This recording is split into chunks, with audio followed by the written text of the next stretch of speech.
नमस्कार, Bharat express UP में आपका स्वागत है। मैं हूं आपके साथ सुमित झा। 2024 लोकसभा चुनाव के लिए उत्तर प्रदेश में सियासी घमासान तेज है। खासतौर पर सत्ताधारी पार्टी बीजेपी और मुख्य विपक्षी दल समाजवादी पार्टी दोनों आमने सामने हैं और एक दूसरे के कोर वोटर्स पर नजर बनाए हुए हैं।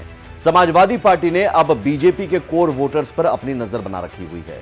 सवर्ण उम्मीदवार के दम पर घोसी उपचुनाव जीतने के बाद समाजवादी पार्टी अब 2024 लोकसभा चुनाव के लिए सवर्ण उम्मीदवारों पर ज्यादा दांव लगाने की रणनीति बना रही है, जिससे अपने वोटरों के साथ समाजवादी पार्टी बीजेपी के भी कोर वोटर्स में सेंधमारी कर सके।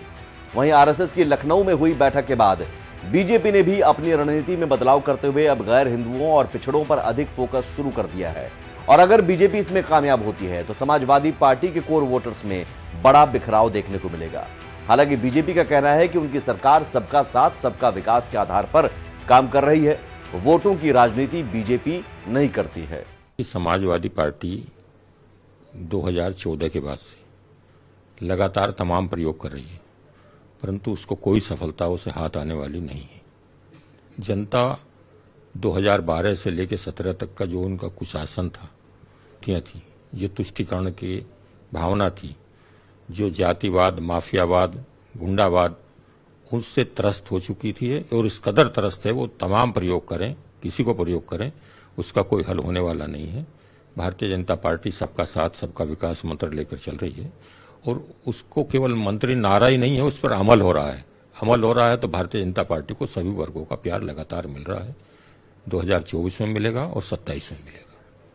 लेकिन साफ है कि आरएसएस की बैठक के बाद जिस तरीके से मोहन भागवत ने गैर हिंदू वर्गों में अपनी पैठ बढ़ाने की बात कही है, उसके बाद बीजेपी भी अब पूरी तरीके से गैर हिंदुओं को भी साथ जोड़ने की कार्य योजना पर काम करना शुरू कर चुका है।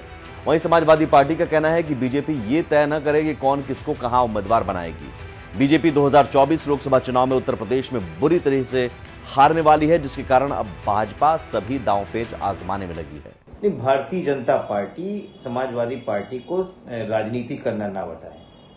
भारतीय जनता पार्टी अपने काम से मतलब रखे। मुझे लगता है कि समाजवादी पार्टी जहां 4 बार उत्तर प्रदेश में मजबूत सरकार दे चुकी है और उत्तर प्रदेश में पिछड़ों के लिए, दबे वर्ग के लिए, वंचित वर्ग के लिए, अल्पसंख्यकों के लिए जो हमारी तैयारी है वो पूरी तरीके से है।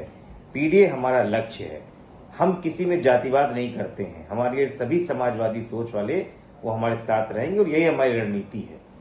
भारतीय जनता पार्टी से हमें नसीहत लेने की जरूरत नहीं है। हमको किसको टिकट देना है और कहां भारतीय जनता पार्टी को हराना है वो हमें बखूबी पता है।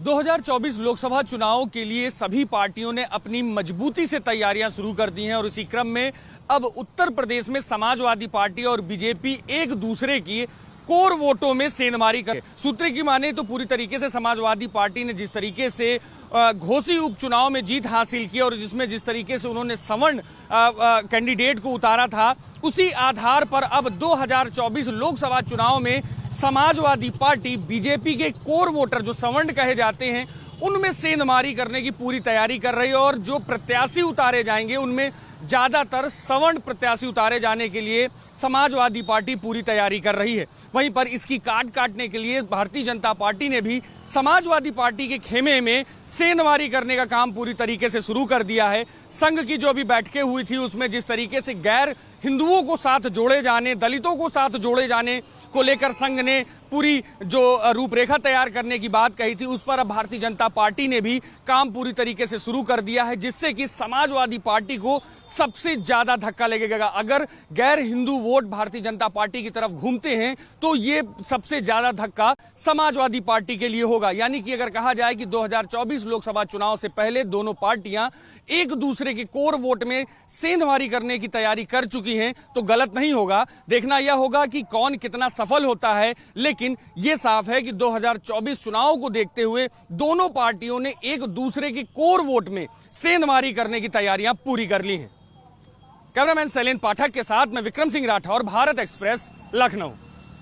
इस वीडियो में फिलहाल इतना ही। उत्तर प्रदेश की तमाम खबरों के लिए आप देखते रहिए भारत एक्सप्रेस यूपी। नमस्कार।